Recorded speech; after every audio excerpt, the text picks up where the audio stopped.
कल हमने empirical formula mass किया था लास्ट लेक्चर में, उसका एक एग्जांपल और देख लेते हैं। हमसे परसेंटेज कंपोजिशन दे रखी है, percentage composition by mass of compound by mass of compound is as followed.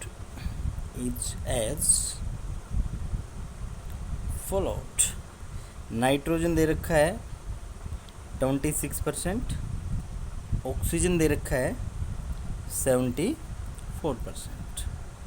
ठीक है, हमें नाइट्रोजन का कौन सा ऑक्साइड बनेगा ये बताना है। ठीक है, चलो। सबसे पहला काम क्या था, हमने कहा था कि एज्यूम कीजिए आपके पास 100 ग्राम कंपाउंड है।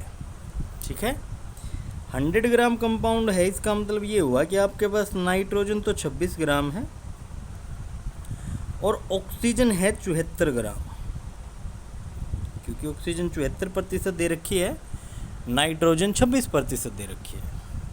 ठीक है, मोल ऑफ नाइट्रोजन निकालने का formula given mass by molar mass, mole of oxygen given mass by molar mass. ठीक है, ये आ जाएगा 2 13 2 7, ये आ जाएगा 2 6 16 2 37 74, इसको भाग दो, ये आएगा 1.825 और ये आ जाएगा 8 चौक 32, 8 छक 48, 8 दूनी 16, 8 पंजे 40। ठीक है, यहाँ पर नाइट्रोजन और ऑक्सीजन का रेशियो आया 1.85 रेशियो 4.625। दोनों में छोटा कौन सा है, स्मॉल, ये नंबर है ना, तो इसी से दोनों को भाग दे दें ताकि एक जगह पे तो एक आ जाए रेशियो। इसको काटोगे तो ये लगभग 2.5 के बराबर आएगा।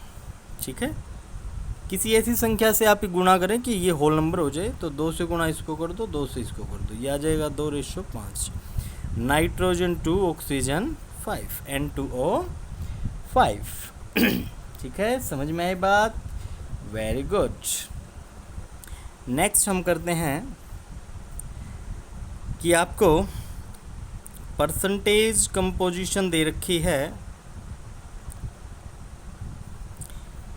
कार्बन 40%,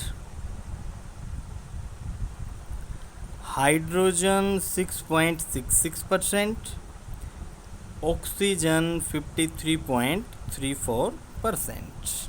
ठीक है, एम्पिरिकल फॉर्मूला निकालना है। देखें, सेम एज्यूम करें कि आपके पास 100 ग्राम कंपाउंड है। ठीक है, 100 ग्राम में कार्बन कितनी 40 ग्राम, हाइड्रोजन कितनी 6.66 ग्राम और ऑक्सीजन कितनी 53.34 ग्राम। मोल निकालने, कार्बन के मोल कितने आ जाएंगे 40/12, ये आ जाएगा लगभग 12 3 36, 12 3 36। मोल ऑफ हाइड्रोजन सेम इतने ही रह जाएंगे और मोल ऑफ ऑक्सीजन 53.34/16, 16 3 48, 3 2 5, 16 3 48, 16 3 48। ठीक है, क्या रेशियो आया देखें, कार्बन, हाइड्रोजन और ऑक्सीजन का रेशियो आया 3.33 रेशियो 6.66 रेशियो 3.33। छोटी रकम है, 3.33 से भाग दे दें सभी को।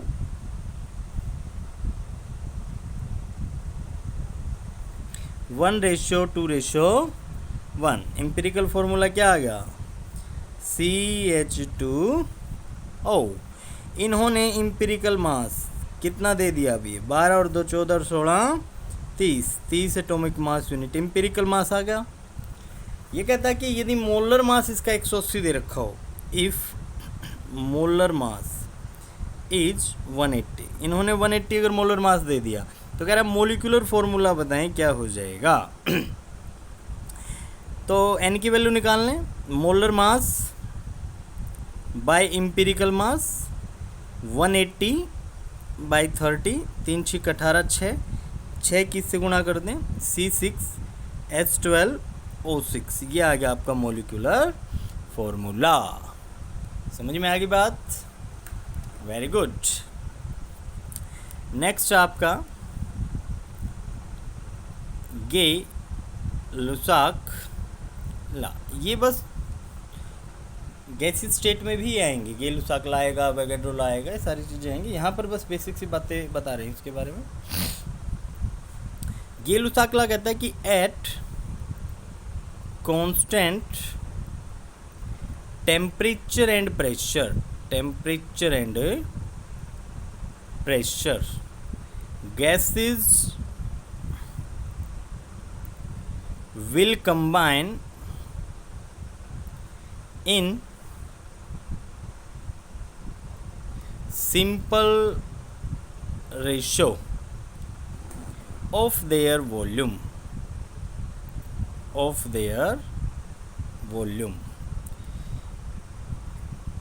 कांस्टेंट टेम्परेचर और प्रेशर होगा तो gases will combine in the simple ratio of their volume. जैसे एग्जांपल देखो, H2 + Cl2 से क्या बना, 2HCl, ये 1 लीटर है, ये 1 लीटर है, 1:1 में मिली ना। N2 + 3H2 से बनता है 2NH3 अमोनिया, 1:3, 1 लीटर 3 लीटर, ये हो जाएगा 1:3, दोनों ने मिलके 2 लीटर अमोनिया प्रोड्यूस की। ठीक है, ये था आपका गे लुसाक ला। नेक्स्ट है calculation of minimum molar mass. Calculation of minimum molar mass, इसको एक एग्जाम्पल से समझते हैं, बिल्कुल ध्यान दीजिएगा। Calculation of minimum molar mass, आपसे एक कंपाउंड दिया है, एक compound contains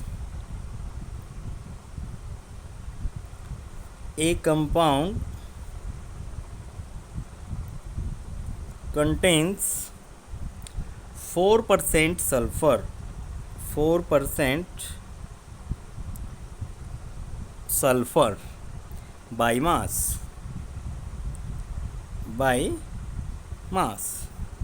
calculate its minimum molar mass, calculate its minimum molar mass, minimum molar mass। इसने कहा कि कंपाउंड है कंटेन 4% सल्फर बाय मास, उस कंपाउंड में 4% सल्फर है। ठीक है, उसका मिनिमम मोलर मास निकालना है। ठीक है, निकालते हैं, सॉल्यूशन देखें इसका। एज्यूम कीजिए कि कंपाउंड में एक मॉलिक्यूल है और उस एक मॉलिक्यूल में सल्फर का मिनिमम एक ही एटम है। देखिए, अब मैंने कहा assume one molecule of compound contain minimum one atom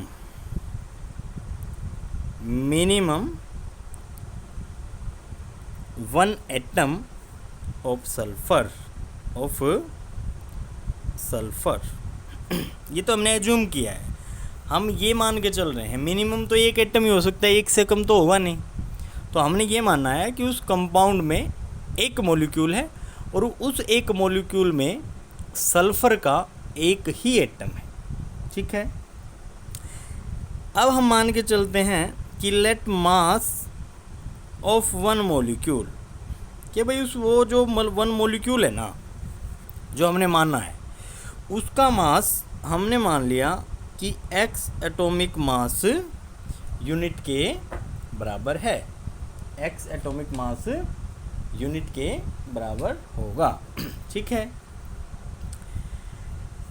sulphur के एक एटम का मास कितना होता है, वो तो एज्यूम नहीं करना पड़ेगा ना। मास of one atom of sulphur, देखो बिल्कुल ध्यान से समझो बेटे इस चीज़ को। इसने कहा है कि एक कंपाउंड है, उसमें सल्फर का मास 4% है। कंपाउंड कितना है हमें नहीं पता, लेकिन उसके अंदर जो सल्फर प्रेजेंट है ना वो 4% है। मिनिमम मोलर मास निकालना है। तो हमने क्या किया, कंपाउंड का एक मॉलिक्यूल माना और उस एक मॉलिक्यूल में हमने माना कि भाई सल्फर का मिनिमम एक एटम है। तो let mass of one molecule, एक मॉलिक्यूल का मास एक्स एटॉमिक मास मान लिया। वैसे तो हमें पता ही नहीं उस एक मॉलिक्यूल का मास कितना होगा, लेकिन सल्फर के एक एटम का मास हमें पता है 32 एटॉमिक मास यूनिट। ठीक है। अब देखो भाई, हमें परसेंटेज सल्फर की दे रखी है। हम ये बोल सकते हैं कि 32 टोटल मास का, मॉलिक्यूल का टोटल मास x है ना, इसका कितने प्रतिशत है, 4। देखो ये दे रखा 4, 32 टोटल मास का 4% है। ठीक है। 4 एकम 4, 4 अट्ठे 32, x बराबर आ गया 800। Minimum molar mass, molecular mass कितना हो जाएगा, minimum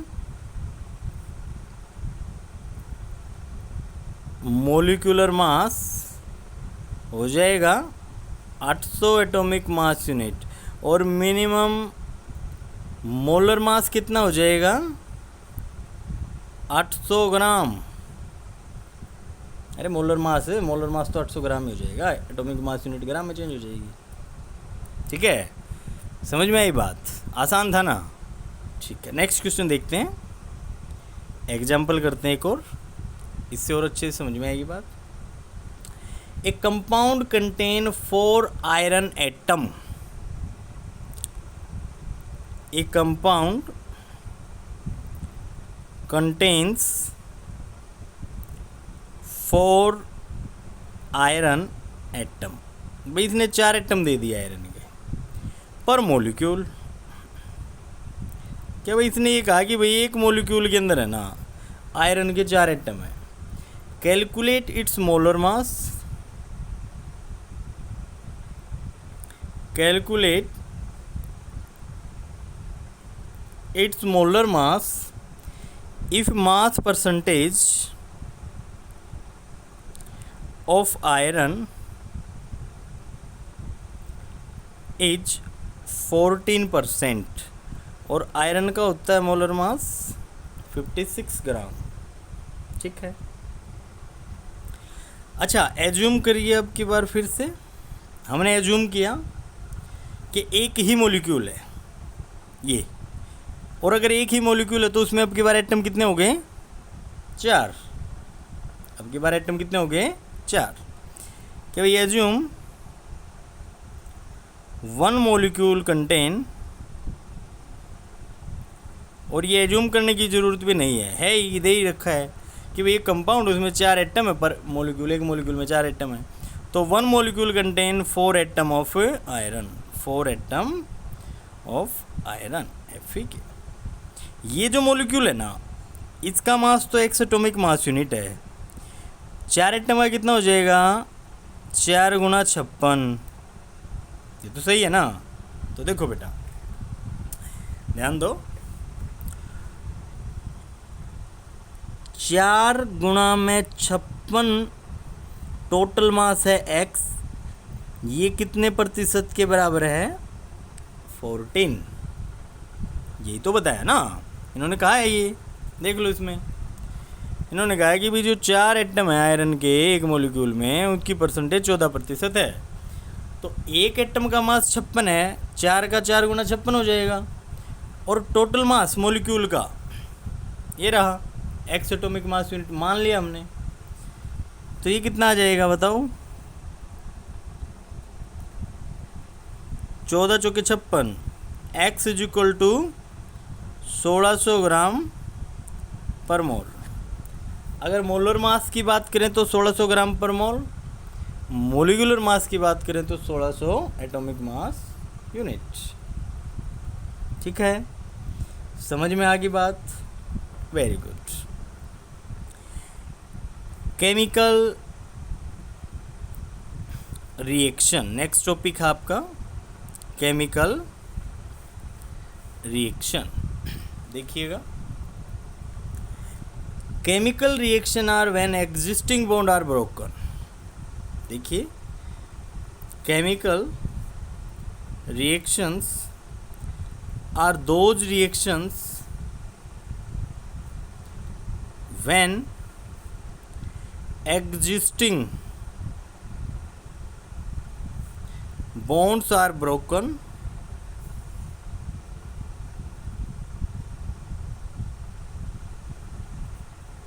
and new bonds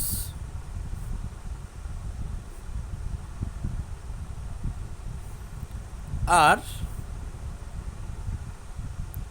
formed, are called chemical reactions. Chemical reactions are those reactions which existing bond are broken, in which existing bond are broken and new bond are formed। कि भाई existing bond तो टूट जाए जो उस time पे मौजूद हैं और नए बॉन्ड की फॉर्मेशन हो जाए, वो केमिकल रिएक्शन कहलाती है। फॉर एग्जाम्पल देखिए, H2 प्लस Cl2 से बनता है 2HCl।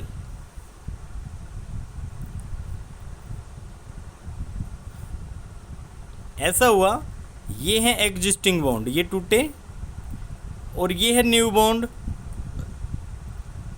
ये फॉर्म हुआ, ये ब्रेक हुए, तभी तो यहाँ से ये रिएक्टेंट से प्रोडक्ट बना, उसी को तो हम केमिकल रिएक्शन बोलेंगे ना।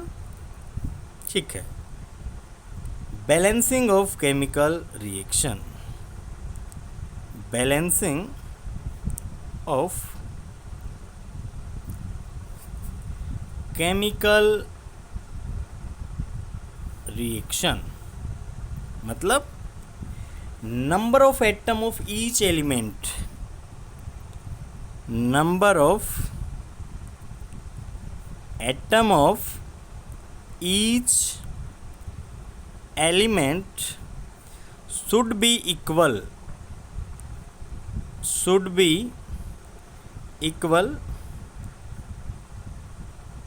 at both reactant and product site. इन्होंने कहा कि एटम की संख्या, प्रत्येक एलिमेंट के एटम की संख्या रिएक्टेंट और प्रोडक्ट के साइड में इक्वल हो, वो होता है बैलेंसिंग ऑफ केमिकल रिएक्शन। दूसरी कंडीशन होनी चाहिए कि charge should be equal, charge भी इक्वल होना चाहिए at both the side, both the side, दोनों साइड में चार्ज भी इक्वल होना चाहिए। एग्जाम्पल देख लेते हैं, H2 प्लस Cl2 से बना 2HCl, N2 प्लस 3H2 से बना 2NH3, KClO3 से बना KCl प्लस O2। चलो इसको बैलेंस करते हैं। यहाँ पे 3 ऑक्सीजन है, यहाँ पे 2 है, मैं इसकी 3 से गुणा कर दूँ, इसकी कर दूँ 2 से, ऐसा करने से 2 KCl हो गया, तो इसकी 2 से भी गुणा कर दो, सही हो गया ना। 2 KClO3 से 2 KCl प्लस 3O2 बना। अब हमें बैलेंसिंग ऑफ केमिकल रिएक्शन की ज़रूरत क्यों पड़ी? क्योंकि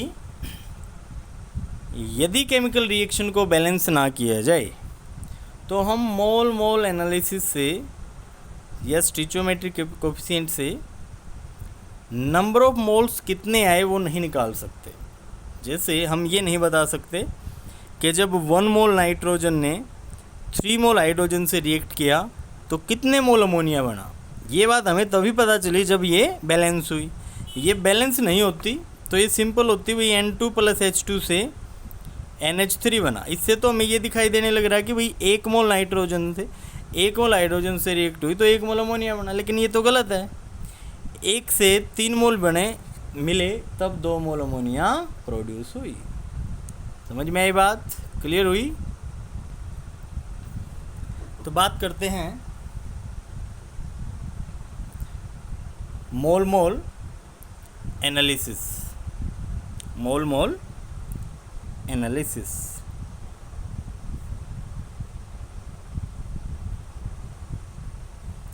अब आपका मोल कंसेप्ट जो स्टार्ट हुआ है इसको कृपया करके बहुत ध्यान से समझिएगा। ये आपका गजब का टॉपिक स्टार्ट हुआ है, कृपया करके ध्यान से समझिएगा इसको। मोल मोल एनालिसिस केवल तभी हो सकता है जब आप केमिकल रिएक्शन को बैलेंस्ड करेंगे। It is done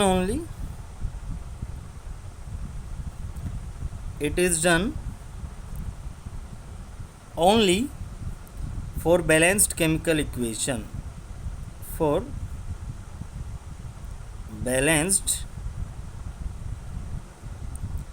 chemical reaction. ये केवल तभी हो सकता है जब आप केमिकल रिएक्शन को बैलेंस करेंगे। केमिकल रिएक्शन को बैलेंस करने के बाद हमें पता क्या चलेगा? Stoichiometry coefficient SC, स्टिचियोमेट्री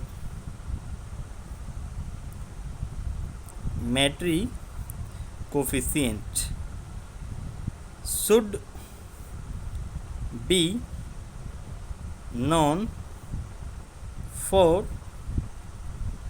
each reactant and product। देखो दो कंडीशन है मोल मोल एनालिसिस की। पहली है कि it is done only for balanced chemical equation, की ये केवल तभी होगा जब केमिकल रिएक्शन बैलेंस्ड होगी। दूसरी कंडीशन है कि रिएक्टेंट हो चाहे प्रोडक्ट हो, सभी के लिए आपको स्टिचियोमेट्री कोफिशिएंट का पता होना चाहिए। जैसे N2 + H2 से बना NH3। अभी ये बैलेंस्ड नहीं है, हमने इसको बैलेंस किया और हमने पाया कि NH2 जब 3H2 से रिएक्ट करता है तो 2NH3 प्रोड्यूस होता है, बनते हैं। स्टिचियोमेट्री कोफिशिएंट क्या है? ये इसके लिए 1, इसके आगे कुछ भी नहीं है मतलब 1 है, इसके आगे 3 है रेशो 3, इसके आगे 2 है रेशो 2। इसका मतलब ये है कि इसका एक मॉलिक्यूल इसके 3 मॉलिक्यूल से रिएक्शन करेगा तो अमोनिया के 2 मॉलिक्यूल बनाएगा। ठीक है, तो ये जो SC है स्टिचियोमेट्री कोफिशिएंट है, ये क्या है? ये है कि इन व्हाट रेशियो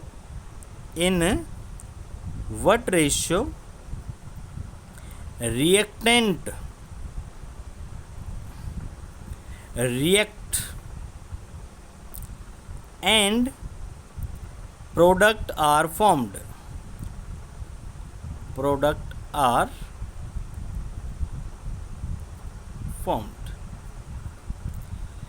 स्टिचियोमेट्री कोफिशिएंट है कि रिएक्टेंट किस रेशियो में रिएक्ट हुआ है और प्रोडक्ट किस रेशियो में फॉर्म हुआ है। इसका मतलब ये हुआ, ऊपर वाले की इसकी हम बात करें तो मैं ये बोल सकता हूँ कि 1 मॉलिक्यूल जब 3 मॉलिक्यूल से रिएक्ट हुआ, 1 मॉलिक्यूल नाइट्रोजन जब 3 मॉलिक्यूल हाइड्रोजन से रिएक्ट हुआ तो 2 मॉलिक्यूल NH3 के बनाए। सही है बिल्कुल। इसके लिए हम लिखेंगे mole of N2 by, mole mole analysis निकालने लग रहे हैं, mole of N2 by stoichiometry coefficient of N2 is equal to, ये किसके बराबर होगा? Mole of H2 by stoichiometric coefficient of H2 is equal to, ये किसके बराबर होगा, mole of NH3 by stoichiometric coefficient of NH3। समझ में आई बात, क्लियर हुई। तो मोल ऑफ N2 कितना है पता नहीं, लेकिन स्टिचोमेट्रिक कोफिशिएंट का पता है 1 है, is equal to mole of H2 कितना है वो तो एग्जामिनर बताएगा, लेकिन स्टिचोमेट्रिक कोफिशिएंट कितना है 3। मोल ऑफ NH3 कितना है हमें क्या पता अभी, लेकिन स्टिचोमेट्रिक कोफिशिएंट पता है 2। सही बिल्कुल। अब सोचो, एग्जामिनर ने केवल इसके मोल दे दिए, ठीक है, एग्जामिनर ने कह दिया कि भाई मोल ऑफ H2 है ना 6 है, तो आप इसके भी मोल निकाल सकते हो और इसके भी निकाल सकते हो। ये 6 दे दिए, मोल ऑफ H2 एग्जामिनर ने कह दिया भाई 6 हैं, तो बताओ कितने नाइट्रोजन रिएक्टेंट के रिएक्ट करेंगे और कितने अमोनिया प्रोड्यूस होंगे। तो हम क्या करेंगे, mole of N2/1 is equal to 6/3, 3 दूनी 6, तो नाइट्रोजन के तो 2 मोल, अब इसको इसके कंपैरिजन में रख दें, 6/3 इज इक्वल टू NNH3/2, 3 दूनी 6, 2 दूनी 4, और अमोनिया के 4 मोल, नाइट्रोजन के हाइड्रोजन के 6 मोल के साथ नाइट्रोजन के तो 2 मोल रिएक्ट करेंगे, और यदि नाइट्रोजन के 2 मोल हाइड्रोजन के 6 मोल से रिएक्ट करेंगे तो अमोनिया के 4 मोल प्रोड्यूस होंगे। सही है बिल्कुल, ये बात क्लियर होगी। Very good. एक क्वेश्चन देखते हैं छोटा सा, ध्यान दीजिएगा। एग्जाम्पल ले लेते हैं कि भाई A+B से A2B3 बनता है, ठीक है, बैलेंस करो, ये बैलेंस हुआ 2A + 3B से A2B3 बना, स्टिचोमेट्रिक कोएफिशिएंट दे दिए 2, 3:1, ठीक है। केवल मोल मोल एनालिसिस निकाल लें, तो आप लिखोगे mole of A by stoichiometric coefficient of A is equal to mole of B by stoichiometric coefficient of B is equal to, आप लिखोगे mole of A2B3 by stoichiometric coefficient of A2B3, ठीक है। Put करें, mole of A by stoichiometric coefficient is equal to mole of B by stoichiometric coefficient is equal to mole of A2B3 by stoichiometric coefficient, ठीक है। यहाँ तक की बात समझ में आ गई कि भाई हमें स्टिचोमेट्रिक कोएफिशिएंट कब पता चलेंगे, जब हम रिएक्शन को बैलेंस कर देंगे। उसके बाद मोल मोल एनालिसिस हम इन सभी को इज इक्वल टू कब रखेंगे, जब mole of reactant by stoichiometric coefficient of reactant को इज इक्वल टू रख देंगे mole of product by stoichiometric coefficient of product के। केवल यहाँ तक की बात ध्यान से समझो, यहाँ तक की, बस यहाँ तक की बात आ गई ना समझ।